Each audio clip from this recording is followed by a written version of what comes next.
Hello Cancer, Sun, Moon, Rising, and Venus signs. Kamusta kayo? Sana po nasa mabuti kayong kalagayan. Welcome back po sa Star Tarot. Kung bago kayo rito, welcome din kayo. Thank you sa inyong support. I truly appreciate it. God bless you all.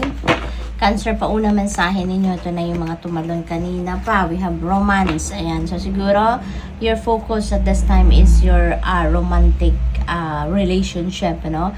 Or baka magkakaroon pa lang kayo ngayon ng love life, no? Cancer, baka merong naliligaw sa inyo at yan ay sasagutin nyo na at maaaring papasok na kayo sa love and romantic relationship, or probably then nasa isang relationship na kayo at maaaring ngayon mas focused kayo or both of you dito sa pag-grow, sa pag-alaga, no, sa pag-cultivate ninyo, nurture ng inyong relationship, no?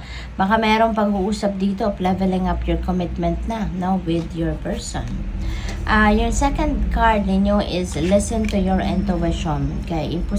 Importante na makikinig kayo sa inyong intuition at this time dahil for sure, merong importanteng mga downloads na paparating sa inyo or dumating na sa inyo, pinahatid na sa inyo ng universe, Cancer, no? This could be an important guidance na nandito sa inyo, kaya maaring hindi ninyo yan napapansin din, kaya iniimbitahan kayo dito na makinig kayo, pakinggan ninyo, mag-tune in kayo, okay, sa inyong intuition so that you'll be able to be guided accordingly, okay? We have no need to worry. Wala kayong dapat na ipag-alala. Ano ba ang ipinag-aalala ninyo, Cancer? Always remember, no, na worrying is a negative vibe. That is a low vibe, no, feelings at kaya or emotion, kaya kailangan na kung meron kayong concerns, kung meron kayong mga ipinag-worry, wag nyong anuhin yan sa sarili ninyo, wag nyong i-stuck yan sa sarili ninyo, but instead lift it all up to God. I-offer nyo yan sa Panginoon, i-offer niyo yan sa inyong spirit team, no? At sigurado matutulungan kayo na maging magaan ang inyong pakiramdam, and rather than worrying, focus kayo sa kung ano yung magagawa ninyo para mag-improve ang inyong sitwasyon. Focus kayo kung ano magagawa ninyo para makaalis kayo sa worrying energy, no? Kasi wala namang mangyayari, 'di ba, na mabuti if you are going to worry. Lalo na kung beyond your control naman ang inyong sitwasyon, hindi ba? Kaya wala ding magandang resulta yan na pag-worry ninyo.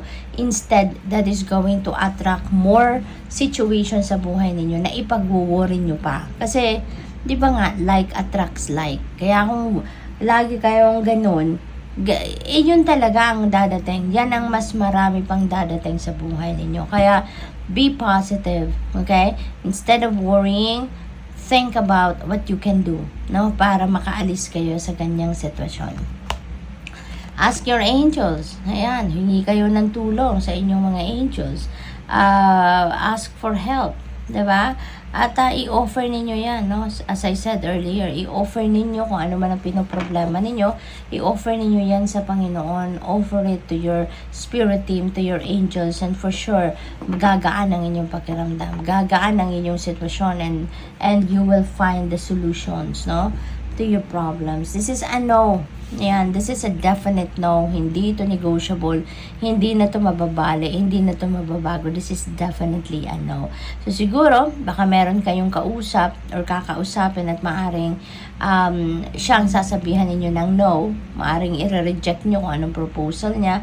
Or baka kayo ang magsasabi ng, or ikaw yung pagsasabihan ng no. So maaring ikaw yung may sasabihin sa kanya and ikaw yung marareject, no? So maaaring ganun ang ganap. We have it's up to you. Ayan, it's up to you. That's very true, diba?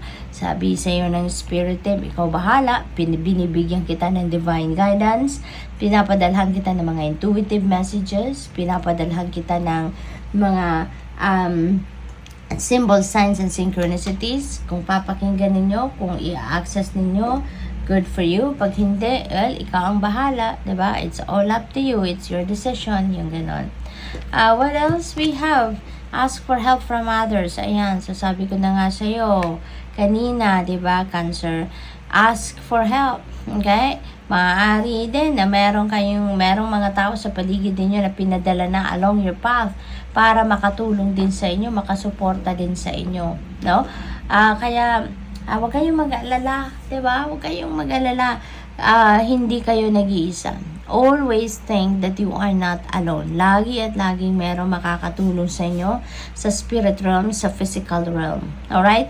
Kaya kung sa tingin ninyo hindi nyo na yan kayang i-manage all by yourself na inyong sitwasyon, then reach out to people, no? Reach out to people that you know na makakatulong sa iyo. Reach out to people na alam ninyong sa inyo, makakasuporta sa inyo sa kung ano man ang inyong pangangailangan sa ngayon. Okay? What else we have? Look for a sign. Ayan. So, it feels like to me, Cancer, na guided talaga kayo. Kailangan nyo lang itong ma-access na mga guidance na to. Kaya, maaaring hindi ninyo napapakinggan yung padala sa inyo ng universe na mga intuitive messages. Kaya maaaring pinapadalhan din kayo ng signs, no? At tignan ninyo yan, no? Be on the lookout for that. Kasi unang-una, mararamdaman din naman ninyo na para sa inyo yung sign na yan. Mararamdaman ninyo na yung sign na yan is yours kasi mararamdaman ninyong it's talking to you. It will catch your attention, so definitely that is yours. Okay? At saka, posible ng iba sa inyo dito, nagdadasal talaga kayo asking for a specific sign.